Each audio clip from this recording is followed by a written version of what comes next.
الحمد للہ رب العالمین والصلاة والسلام علی سید المرسلین اما بعد فاعوذ باللہ من الشیطان الرجیم بسم اللہ الرحمن الرحیم الصلاة والسلام علیک یا رسول اللہ وعلی آلک واصحابک یا حبیب اللہ الصلاة والسلام علیک یا نبی اللہ وعلی آلک واصحابک یا نور اللہ۔ آج ایک بڑا ہی عجیب و غریب بھی اور دردناک واقعہ بھی ہے۔ نبی پاک علیہ السلام سے ہم سب کو بے انتہا محبت ہے اور یہ ایمان کی جان ہے۔ نبی پاک سے محبت نہیں تو ایمان بھی کمپلیٹ نہیں ہوتا، اور جب نبی پاک علیہ السلام کو تکلیف پہنچے یا نبی پاک علیہ السلام کو کسی طرح کی کوئی ایذا پہنچے تو یقیناً جب امتی اس کو پڑھتا ہے سنتا ہے تو دل پر بھی تکلیف ہوتی ہے۔ ایک ایسا ہی واقعہ جس میں ہمارے آقا علیہ السلام کو تکلیف پہنچائی گئی، نبی پاک علیہ السلام پر جادو کیا گیا۔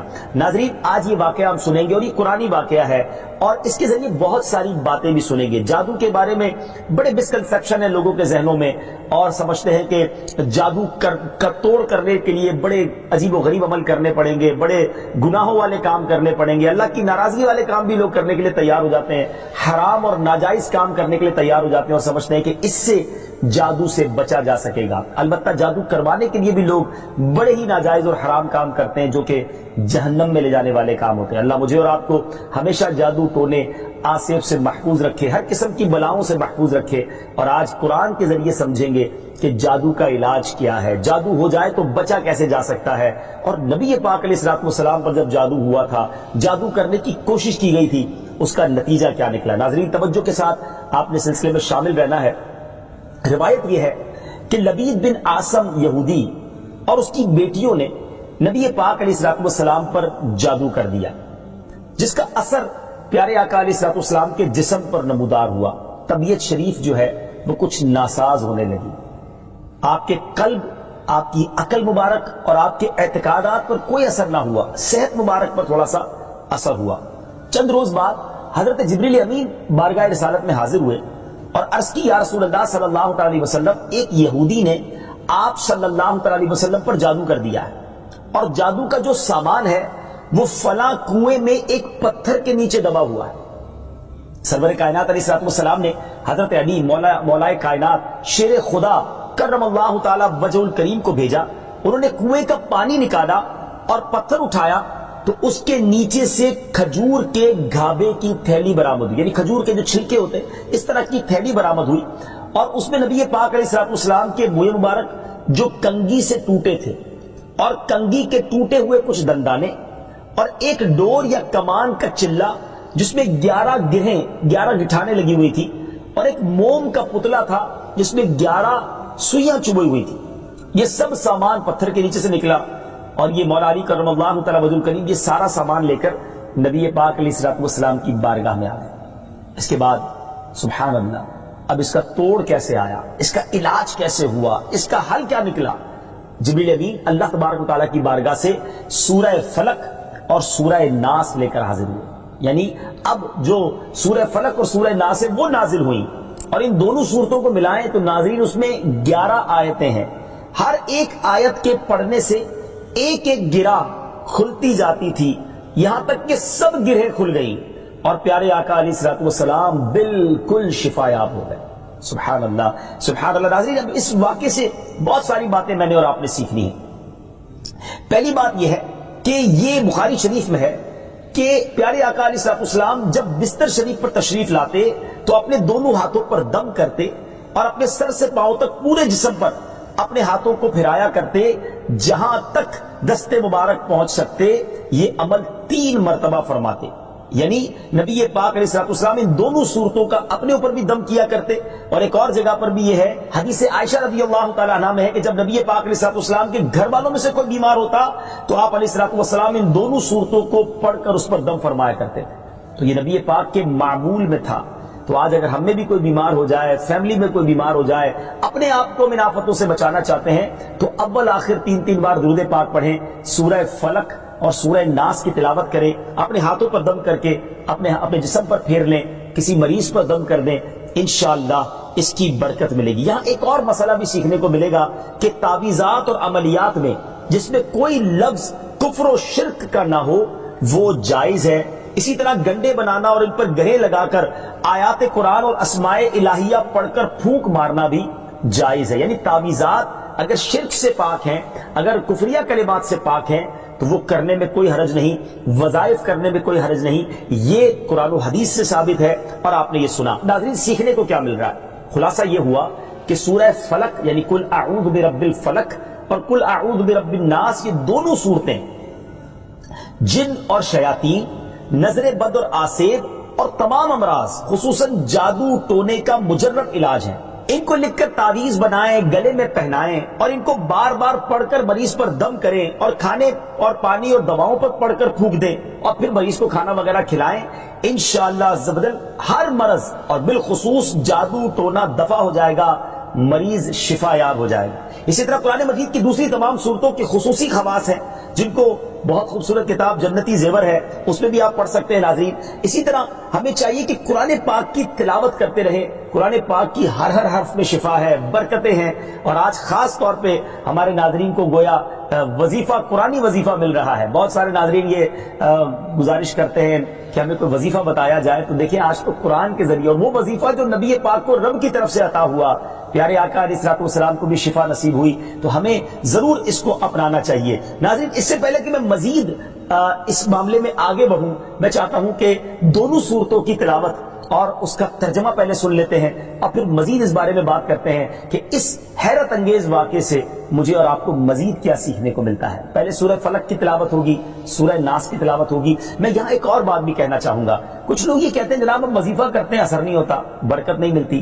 پہلے یہ چیک کر لیں کہ آپ کے مخارج ٹھیک ہیں، آپ تلاوت صحیح مخارج کے ساتھ کرتے ہیں۔ تو اب جو تلاوت آپ سنیں گے نا تو اس میں یہ بھی چیک کر لیں کہ آپ کیا اسی طرح کے تلفظ کے ساتھ پڑھتے ہیں، اور اگر مسٹیک کر رہے ہیں تو قرآن پاک صحیح طریقے سے پڑھیے، پھر دیکھیے اس کی کیسی برکتیں ملتی ہیں۔ آئیے سورہ فلق اور سورہ ناس کی تلاوت اور اس کا ترجمہ۔ قل اعوذ برب الفلق من شر ما خلق ومن شر غاسق اذا وقب ومن شر النفاثات في العقد ومن شر حاسد اذا حسد۔ تم فرماؤ میں اس کی پناہ لیتا ہوں جو صبح کا پیدا کرنے والا ہے، اس کی سب مخلوق کے شر سے اور اندھیری ڈالنے والے کے شر سے جب وہ ڈوبے، اور ان عورتوں کے شر سے جو گروہ میں پھونکتی ہیں، اور حسد والے کے شر سے جب وہ مجھ سے جلے۔ قل اعوذ برب الناس ملک الناس الہ الناس من شر الوسواس الخناس الذي يوسوس في صدور الناس من الجنة والناس۔ تم کہو میں اس کی پناہ میں آیا جو سب لوگوں کا رب، سب لوگوں کا بادشاہ، سب لوگوں کا خدا، اس کے شر سے جو دل میں برے خطرے ڈالے اور دبک رہے، وہ جو لوگوں کے دلوں میں وسوسے ڈالتے ہیں، جن اور آدمی۔ ناظرین سورہ فلق اور سورہ ناس کے بے شمار فضائل و برکات ہیں۔ ایک اور حدیث پاک سنیے، حضرت عبداللہ بن خبیب رضی اللہ تعالیٰ عنہ فرماتے ہیں کہ ہم پر ہلکی بارش ہوئی اور اس وقت اندھیرا چھایا ہوا تھا، اور ہم پیارے آقا علیہ الصلوۃ والسلام کا انتظار کر رہے تھے کہ وہ آ کر ہمیں نماز پڑھائیں۔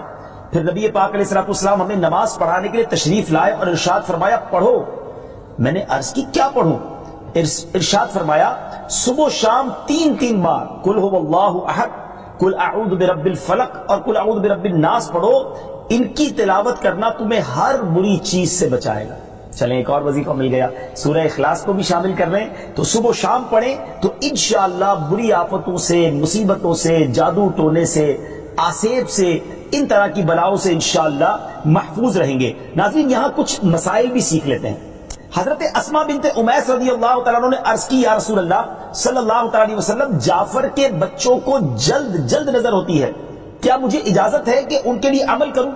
نبی پاک علیہ الصلوۃ والسلام نے اجازت عطا فرمائی۔ تو سیکھنے کو یہ ملا کہ تعویذ اور عملیات جن میں کفر و شرک نہ ہو، کوئی کلمہ ناجائز نہ ہو، تو اس میں جو ہے وہ تعویذ کرنا، عمل کرنا جائز ہے، اور خاص کر وہ عمل جو آیات قرآنیہ سے کیے جائیں یا احادیث میں وارد ہوئے ہوں۔ اسی طرح چند مسائل بھی سیکھنے کو ملے۔ یہ دونوں صورتیں جو ہیں ان کے شان نزول سے ہمیں معلومات کیا ملتی ہیں۔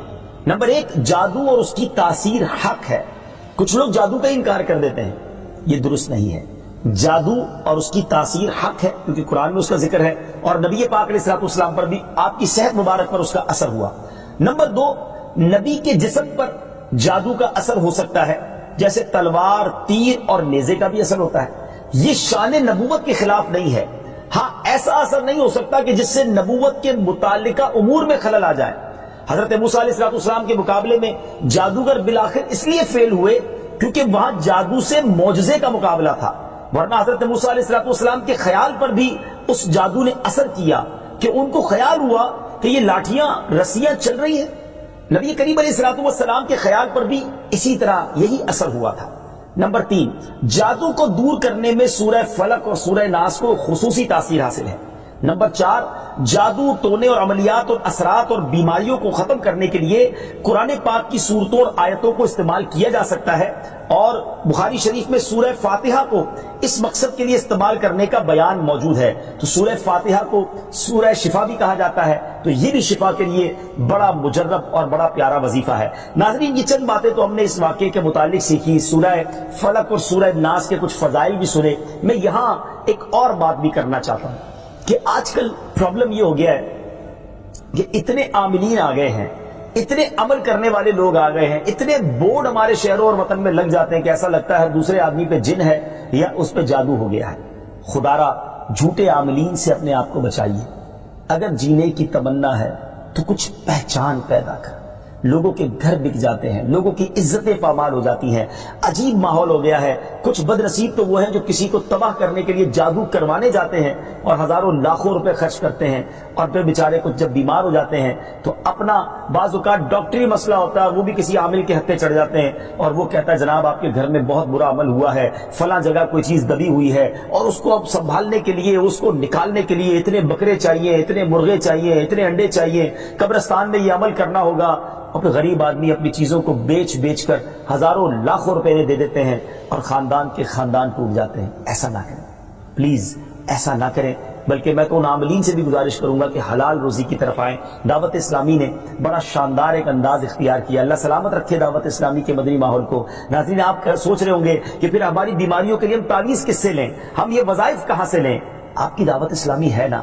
الحمدللہ دعوت اسلامی کا ایک شعبہ ہے جس کا نام ہی مکتوبات و تعویذات عطاریہ ہے۔ اس میں آپ کو بغیر کسی فیس کے، جی ہاں بغیر کسی فیس کے، لاکھوں لاکھ تعویذ ہر مہینے ناظرین یہاں سے دیے جاتے ہیں، پوسٹ بھی کیے جاتے ہیں، کوریئر بھی کیے جاتے ہیں، اس کی بھی کوئی فیس نہیں لی جاتی۔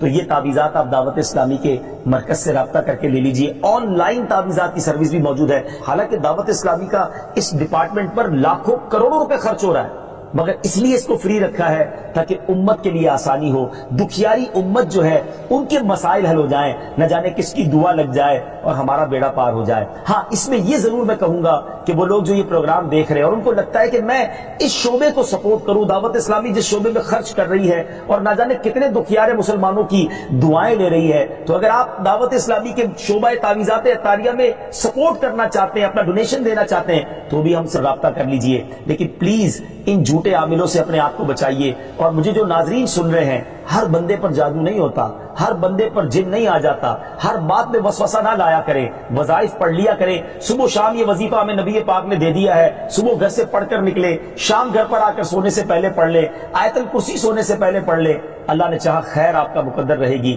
اور مزید ضرورت ہو تو دعوت اسلامی کے اس شعبے سے رابطہ کر لیں۔ میں امید کرتا ہوں کہ آج کے اس واقعے سے ہمیں یہ سیکھنے کو ملا کہ قرآنی وظائف کی کیا اہمیت ہے، اور جائز وظائف کرنے میں، تعویذات کرنے میں کوئی حرج نہیں۔ آخری بات، نبی پاک علیہ السلام کو پتہ چل گیا، جبریل امین نے بتا دیا کہ جادو کس نے کیا، مگر نبی پاک علیہ السلام نے بدلہ نہیں لیا، سزا نہیں دی۔ اس لبید بن عاصم کو، اس کی جو بچیاں تھیں، جو بھی لوگ تھے جادو کرنے والے، سب کو معاف کر دیا۔ اللہ اکبر! انہیں پتہ چل جاتا تھا کہ کس نے ظلم کیا ہے، پھر بھی معاف فرماتے، اور ہم شک کی بنیاد پر بدلہ لے لیتے ہیں۔ کوئی عامل کہہ دیتا ہے تمہارے گھر میں سین نام کی کوئی عورت ہے، اس نے یہ کیا ہے، اب جتنے سین نام والے ہیں سب کے ساتھ بدگمانی شروع، جب سے سب سے لڑائی شروع، سب کے بارے میں برا سوچنا شروع۔ انسان ہی سے غلطی ہوتی ہے، معافی کرنے والا ذہن رکھیے، معاف کریں گے اللہ تعالیٰ آپ کو معاف کر دے گا، رحم کریں گے آپ پر رحم کیا جائے گا۔ اللہ مجھے اور آپ کو نبی پاک علیہ الصلوۃ والسلام کی اس مبارک سیرت سے سیکھنا نصیب فرمائے کہ اگر کسی سے غلطی ہو بھی گئی ہے، کسی نے ہمارا برا چاہا بھی ہے اور پتہ بھی چل گیا ہے، تو معاف کرنا اللہ کو بڑا پسند ہے۔ مشکل ضرور ہے، دل چاہتا ہے میں بھی بدلہ لوں، لیکن مزہ بھی تو یہی ہے نا کہ دل چاہ بھی رہا ہے، غلط بھی کیا ہے سامنے والے نے اور میں بدلہ لے بھی سکتا ہوں، پھر بھی اللہ کی رضا کے لیے معاف کر دیں اور اس نیت سے معاف کریں میرے مالک میں تیرے بندے کو معاف کر رہا ہوں تو مجھ گناہگار کو معاف فرما دے۔ اللہ کریم ضرور کرم فرمائے اور یہی اسلام کی خوبصورتی ہے۔ اللہ مجھے اور آپ کو معافی اور درگزر کا ذہن نصیب فرمائے۔